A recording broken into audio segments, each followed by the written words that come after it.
कि अहले मक्का ने नबी करीम सल्लल्लाहु अलैहि वसल्लम से निशानी यानी मौजज़े का मुतालबा किया, जिस पर मक्का में चांद दो बार दो टुकड़े हुआ।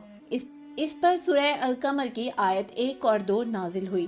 तर्जुमा: कयामत करीब आ पहुंची और चांद दो टुकड़े हो गया, और अगर वो कुफ्फार कोई निशानी यानी मौजज़ा देखते हैं तो मुंह फेर लेते हैं और कहते हैं कि ये तो हमेशा से चले आने वाला ताकतवर जादू है। सैयदना अब्दुल्ला बिन मसूद रजी अल्लाह अन्हो से रिवायत है कि उन्होंने अल्लाह ताला के इस फरमान कि कयामत करीब आ गई और चांद फट गया की तफसीर करते हुए कहा कि नबी करीम सल्लल्लाहु अलैहि वसल्लम के अहद मुबारक में चांद दो टुकड़े हुआ था। एक टुकड़ा हिरा पहाड़ के पीछे नजर आ रहा था और एक टुकड़ा पहाड़ के ऊपर। ये मौजज़ा देखकर नबी करीम सल्लल्लाहु अलैहि वसल्लम ने फरमाया, ए अल्लाह,